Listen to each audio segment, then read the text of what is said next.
السلام علیکم ورحمۃ اللہ وبرکاتہ۔ رب اشرح لی صدری ویسر لی امری واحلل عقدۃ من لسانی یفقہوا قولی۔ اللہم فقہنا فی الدین، اللہم انی اسألک علما نافعا وعملا متقبلا ورزقا طیبا۔ دیکھتے ہیں اب بائیں ہاتھ والوں کا انجام۔ آیت نمبر 41 سے، بسم اللہ الرحمن الرحیم۔ وَأَصْحَابُ الشِّمَالِ مَا أَصْحَابُ الشِّمَالِ، اور بائیں ہاتھ والے کیا حقیر ہیں یہ، ان کی بدبختی کا کیا عالم جو بائیں ہاتھ والے ہیں، ان کی بدنصیبی کا پوچھو ہی نہیں کہ وہ کیسے ہیں۔ فی سموم و حمیم، سخت گرم ہوا میں ہوں گے یہ اور کھولتے پانی میں۔ سموم تیز گرم لو، اتنی گرم کہ انٹینس ہوا جو جلا دینے والی ہو، یہ زہر کی طرح اندر گھس کر ان کو جلا ڈالے گی۔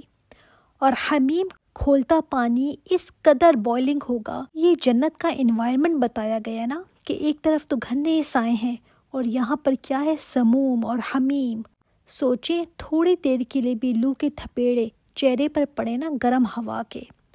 جو لوگ بہت گرم جگہ پر رہتے ہیں نا، وہ جانتے ہیں کہ پھر حالت کیا ہوتی ہے انسان کی۔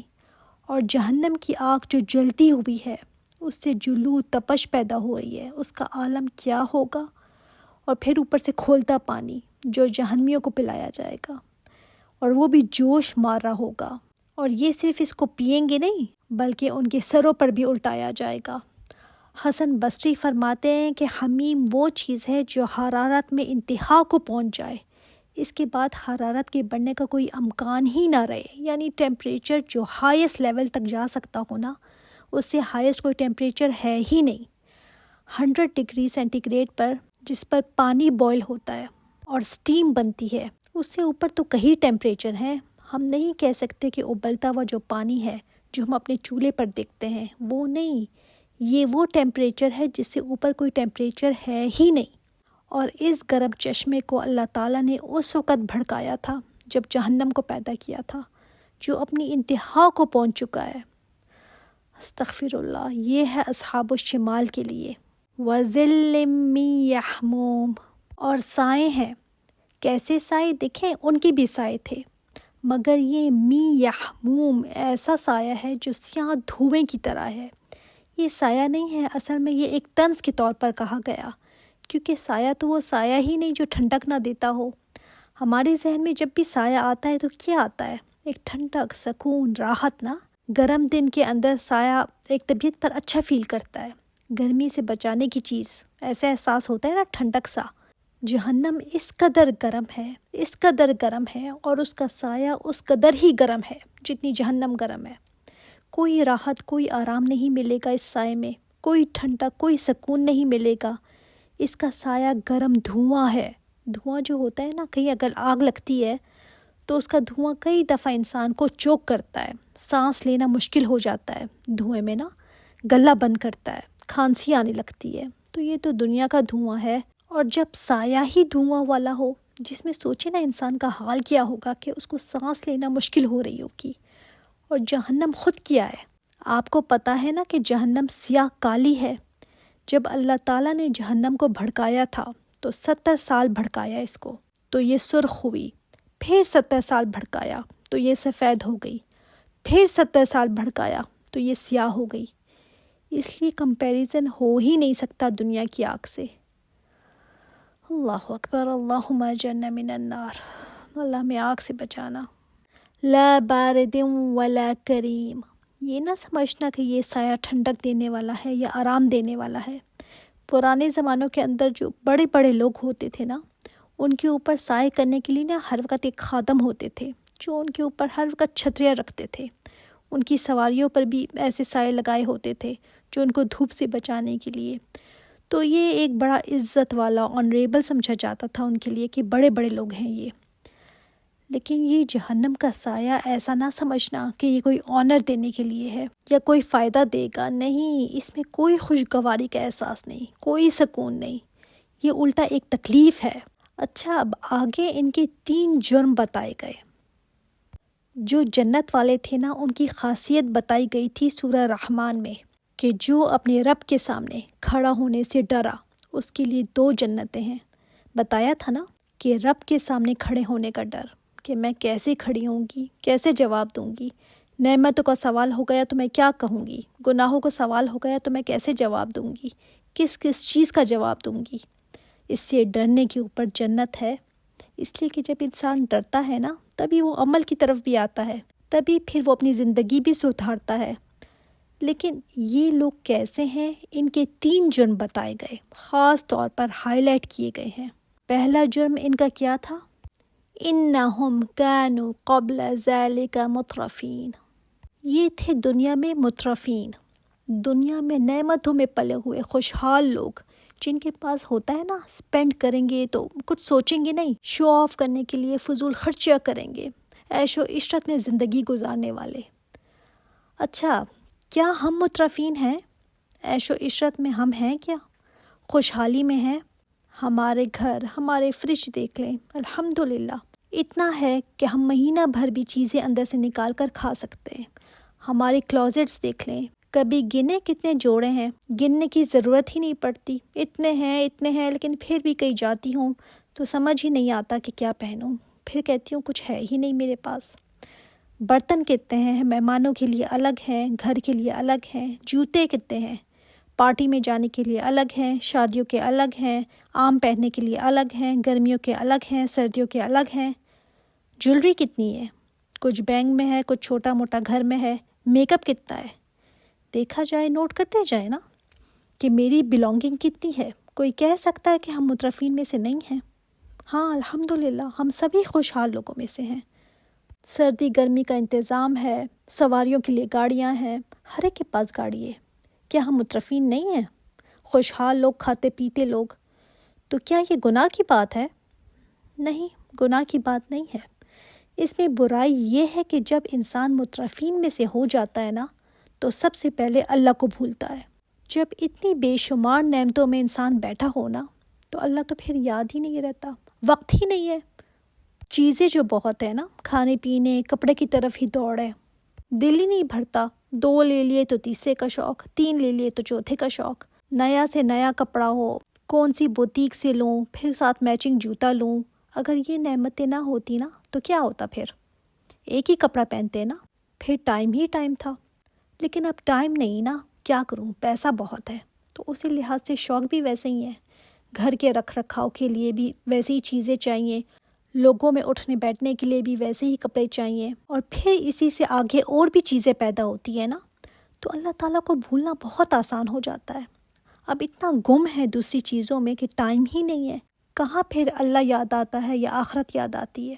دھیان کبھی اوڑھنے میں ہے، کبھی پہننے میں ہے، کبھی کھانے میں ہے، کبھی پینے میں ہے، کبھی جانے میں ہے، کبھی دوستوں میں لگا ہوا ہے، کبھی کہیں انویسٹمنٹ کرنے میں ہے، کبھی کسی چیز میں تو کبھی کسی چیز میں۔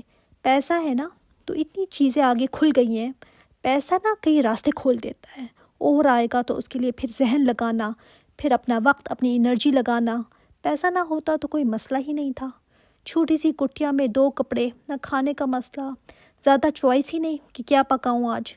جس کے پاس ایک ہی چیز ہوگی پکانے کے لیے تو اس کو کیا سوچنا، بازار کتنی دفعہ ہو جائے گا، راستے بند ہو جاتے ہیں نا۔ جتنا زیادہ ہے اتنے ہی راستے کھلتے چلے جاتے ہیں، تو پھر ٹائم کہاں ہے؟ تو وہ یہی کہے گا نا، کیا آخرت، کیا قیامت، کیا آخرت کی باتیں بس کرتے رہتے ہو، بھائی ابھی انجوائے کرو، کیا ایک ہی ٹاپک لے کر ہر وقت بیٹھ جاتی ہو، چھوڑو بھی۔ پھر یہ باتیں نا آڈ لگنے لگتی ہیں، مزہ خراب ہو جاتا ہے نا، تو ڈیپ سلیپ میں یہ رہنے دو بس۔ تو مترفین کے لیے ڈیپ سلیپ میں جانا نا بہت آسان ہے، کیونکہ اتنی آسائشیں ہیں، اے سی چل رہے ہیں، نرم بستر ہیں، گرمی کا کچھ پتہ نہیں، کبھی نماز بھی چلی گئی تو کوئی فرق نہیں پڑتا۔ ہاں اس غریب کو ضرور سمجھ آتی ہے جس کے پاس نہ پنکھا ہے نہ بستر ہے، تو اس غریب کو تو سمجھ آئے گی نا۔ تو انسان جب مترفین کی کیٹیگری میں ہو جاتا ہے نا تو پھر غفلت میں پڑنا بڑا آسان ہے۔ اس خوشحالی کا نشہ ایسا ہے نا، اس نشے میں انسان مست ہی رہتا ہے، ڈراؤنڈ ہے، اسی کے اندر ڈوب گیا ہے کہ کچھ نظر ہی نہیں آتا۔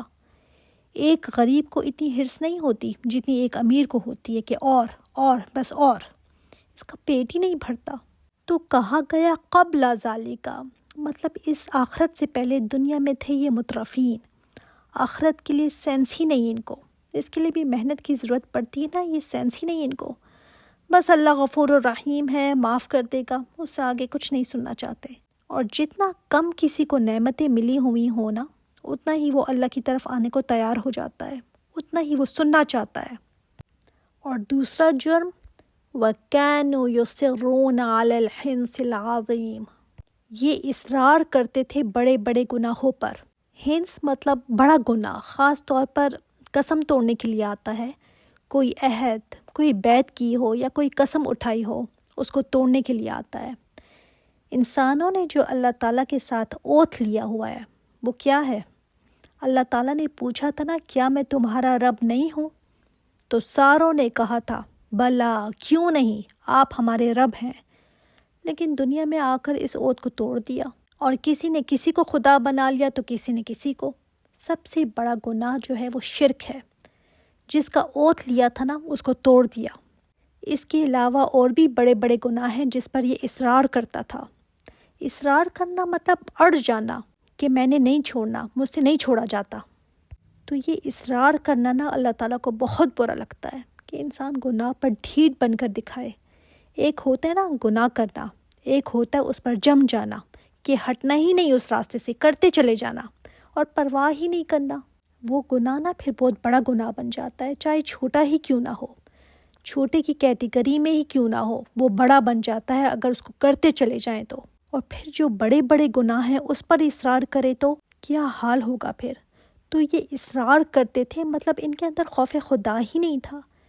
جس کے اندر خوف خدا ہوگا نا، وہ کبھی اصرار نہیں کر سکتا۔ اس سے اگر گناہ ہو بھی جاتا ہے، بڑا گناہ بھی ہو جاتا ہے، تب بھی وہ فوراً پلٹتا ہے توبہ کی طرف۔ فوراً اس کو ہوتا ہے کہ مجھ سے یہ ہو گیا ہے، اصرار نہیں کرتا کہ ڈھیٹوں کی طرح کرتے چلے جانا، کہ واپس پلٹنا ہی نہیں، احساس ہی نہ ہو۔ ایسا نہیں ہے کہ جو جنت میں جانے والے ہیں ان سے کبھی گناہ نہیں ہوتا، جنت میں جانے والوں سے بھی گناہ ہوتے ہیں، مگر ان کی اچھی بات یہ ہے کہ وہ جمتے نہیں، پلٹ آتے ہیں۔ اور جہنمیوں کی سب سے بری بات کہ جب وہ گناہ کرتے ہیں تو پلٹتے نہیں، اصرار کرتے ہیں۔ تو ان سے عہد الست کو توڑنا بھی مراد ہے، جو اللہ تعالیٰ سے اوتھ لیا تھا۔ ان کی توجہ رب کی طرف اب رہی ہی نہیں، اپنی توجہ کا مرکز کسی اور کو انہوں نے بنا لیا ہے۔ پھر تیسرا جرم وَكَانُوا يَقُولُونَ أَإِذَا مِتْنَا وَكُنَّا تُرَابًا وَعِظَامًا أَإِنَّا لَمَبْعُوثُونَ، وہ کہتے ہیں کہ جب ہم مر جائیں گے، ہم مٹی ہو جائیں گے، ہماری ہڈیاں بھی چورا چورا بن جائیں گی، تو کیا ہم دوبارہ اٹھائے جائیں گے؟ تیسرا جرم کہ یہ قیامت کو نہیں مانتے تھے، کہتے تھے کیا ہمیں دوبارہ کھڑا کیا جائے گا؟ یہ کیسی بات ہے؟ پہلا جرم کہ یہ عیش و عشرت میں پڑے ہوئے تھے، دنیا میں ایسے غرق تھے کہ اللہ تعالیٰ کو بالکل بھول گئے تھے۔ وہ اللہ جس نے نعمتیں دی ہیں ان کو، ان نعمتوں کو استعمال کرتے رہے، مگر اللہ تعالیٰ کو ہی بھول گئے۔ دوسرا جرم یہ اصرار کرتے تھے گناہوں پر اور بڑے گناہ پر، اور یہ قیامت کو نہیں مانتے تھے کہ ہمیں اٹھایا جائے گا، اور کہتے تھے أَوَآبَاؤُنَا الْأَوَّلُونَ، کیا ہمارے باپ دادا کو بھی اٹھایا جائے گا؟ وہ جو مر کھپ گئے، مٹی ہو گئے، ہڈیوں کا بھی چورا ہو گیا ان کو اٹھایا جائے گا؟ یہ کیسی بات ہے؟ مذاق اڑاتے تھے نا، قیامت کے انکاری تھے، کچھ اپنی زبان سے کہہ کر دکھاتے تھے، کچھ اپنے عمل سے انکار کر کے دکھاتے تھے کہ کہاں ہم کہاں اٹھائے جائیں گے۔ اللہ اکبر! یہ آخرت کا یقین نا دل میں ہونا کتنا ضروری ہے۔ کئی ایسے جرائم لوگ کرتے ہیں نا کہ سن کر منہ سے کیا نکلتا ہے کہ اللہ، ان کو خوف نہیں ہے کیا؟ ان کو یقین نہیں ہے کہ دوبارہ اٹھائے جائیں گے؟ کہ کیا ہوگا ان کا؟ کیا ہم کہہ سکتے ہیں کہ یہ مسلمان ہیں؟ بعض دفعہ ایسی نیوز سننے کو ملتی ہے کہ بندہ کہتا ہے کیسے کوئی یہ کر سکتا ہے؟ کیا ان کو یقین نہیں ہے کہ آخرت میں اٹھایا جائے گا ان کو؟ اللہ تعالیٰ نے اس کے جواب میں کیا فرمایا ہے؟ قل، آپ کہہ دیجئے، اے نبی آپ کہہ دیں ان سے، ان الاولین والآخرین، بے شک پہلے بھی اور پچھلے سب اٹھائے جائیں گے، سب کے سب کو کھڑا کیا جائے گا، ضرور جمع کیے جائیں گے یہ۔ اور کب جمع کیے جائیں گے؟ لَمَجْمُعُونَ إِلَى مِيقَاتِ يَوْمٍ مَّعْلُومٍ، بے شک یہ جمع کیے جائیں گے إِلَى مِيقَاتِ يَوْمٍ مَّعْلُومٍ، ایک مقرر وقت پر جو معلوم دن ہے۔ اس کا مطلب یہ نہیں کہ اس کی ڈیٹ معلوم ہے، یہ نہیں مطلب اس کا کہ دن بتایا گیا ہے۔ معلوم اس طرح سے کہ سب کو پتہ ہے کہ وہ دن آنا ہے۔ قرآن بتاتا ہے نا اس دن کے بارے میں، اور بار بار بتاتا ہے، اور سب کو پتہ ہے کہ وہ دن آنا ہے۔ کوئی یقین کرے نہ کرے الگ بات ہے، معلوم سب کو ہے۔ آگے انشاءاللہ تعالیٰ نیکسٹ ٹائم دیکھتے ہیں کہ پھر ان کا انجام کیا ہے۔ سبحانک اللہم و بحمدک اشہد ان لا الہ الا انت استغفرک و اتوب الیک۔ السلام علیکم ورحمۃ اللہ وبرکاتہ۔